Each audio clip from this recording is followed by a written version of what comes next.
नवरात्रि के 8वें दिन माँ महागौरी की पूजा की जाती है। माँ महागौरी को श्वेत रंग, पवित्रता और शांति का प्रतीक माना जाता है। इनके स्वरूप की तुलना शंख, चंद्रमा और कुंद के फूल से की जाती है। इन्हें अत्यंत दयालु और करुणामयी माना जाता है, जो अपने भक्तों को पवित्रता, सुख, समृद्धि और मोक्ष प्रदान करती हैं। माँ महागौरी के 4 हाथ होते हैं। वे दाहिने हाथ में त्रिशूल और अभय मुद्रा तथा बाएं हाथ में डमरू और वर मुद्रा धारण करती हैं।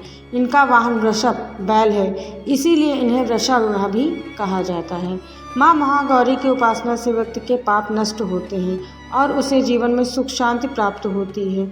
वे कुंवारी कन्याओं के लिए विशेष पूजनीय हैं और विवाह तथा वैवाहिक सुख प्रदान करते हैं। कई शास्त्रों के अनुसार माँ महागौरी के पूर्व जन्म की कथा अत्यंत रोचक है। वे अपने पूर्व जन्म में पार्वती थीं और भगवान शिव को पति रूप में प्राप्त करने के लिए कठोर तपस्या कर रही थीं। पार्वती जी ने घने जंगलों में कई वर्षों तक कठोर तप किया। उन्होंने अत्यंत कठिन व्रत रखे, बिना जल और अन्न ग्रहण किए केवल ध्यान और योग में लीन रही। उनकी इस कठिन तपस्या से उनका शरीर अत्यंत दुर्लभ और धूल धूसरित हो गया। उनकी त्वचा का रंग काला पड़ गया और वे तपस्या में इतनी तल्लीन थी कि उन्हें अपने शरीर की स्थिति का मान भी नहीं था। पार्वती जी की कठोर तपस्या देखकर भगवान शिव अत्यंत प्रसन्न हुए। वे उनके सामने प्रकट हुए और उनकी भक्ति और प्रेम से प्रभावित होकर उन्हें अपनी अर्धांगिनी के रूप में स्वीकार कर लिया। भगवान शिव ने अपने त्रिशूल से गंगा जल छिड़का, जिससे पार्वती जी का शरीर एकदम गौरवर्ण अर्थात श्वेत और अत्यंत कांतिमय हो गया। इसी कारण वे महागौरी कहलाईं। भगवान शिव से विवाह के बाद माँ महागौरी का सौम्य और शांत स्वरूप समस्त संसार में प्रसिद्ध हो गया। वे सभी भक्तों को अज्ञान, दुख और पापों से मुक्त करती हैं। उनकी उपासना करने से मनुष्य के समस्त कष्ट दूर होते हैं और जीवन में सुख समृद्धि आती है।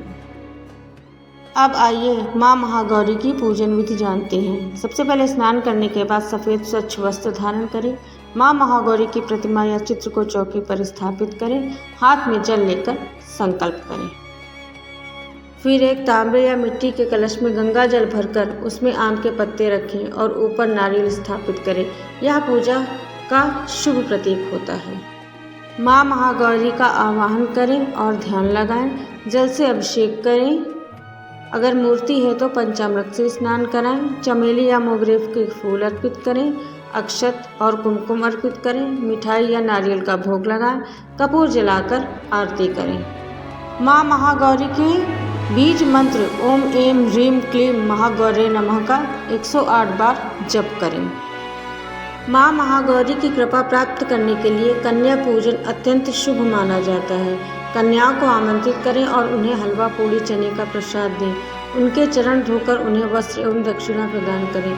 कन्याओं को देवी का स्वरूप मानकर पूजा करें। यदि संभव हो सके तो हवन करें। हवन सामग्री में गाय का घी, कपूर, गुड़ और गंगा जल अवश्य मिलाएं। ओम महागौरे नमः स्वाहा इस मंत्र से आहुति दें। माँ महागौरी की कृपा से जीवन में कष्ट, अज्ञान और दरिद्रता समाप्त होती है। कुंवारी कन्या और विवाहित महिलाओं के लिए माँ महागौरी की पूजा अत्यंत शुभ होती है। माँ की कृपा से व्यक्ति के चेहरे पर विशेष तेज और दिव्यता आती है। जो दंपति संतान प्राप्ति की इच्छा रखते हैं वे महागौरी की विशेष पूजा करें। माँ महागौरी की पूजा से मन शांत होता है और साधक को आध्यात्मिक उन्नति प्राप्त होती है। माँ महागौरी नवरात्रि के 8वें दिन की अधिष्ठात्री देवी हैं। वे पवित्रता, ज्ञान और करुणा की मूर्ति हैं। उनकी पूजा करने से भय, कष्ट और अज्ञान का नाश होता है तथा आत्मिक शुद्धता, सौभाग्य और सुख समृद्धि की प्राप्ति होती है। जो भी श्रद्धा और प्रेम से माँ महागौरी की आराधना करता है उसे जीवन में हर प्रकार की सफलता मिलती है। उनका आशीर्वाद सदैव उनके भक्तों पर बना रहता है। ओम देवी महागौर्ये नमः। उम्मीद है आपको वीडियो पसंद आया होगा। अगर वीडियो अच्छा लगा है तो प्लीज़ वीडियो को लाइक करें, शेयर करें और ऐसे ही और वीडियो देखने के लिए चैनल को सब्सक्राइब करें।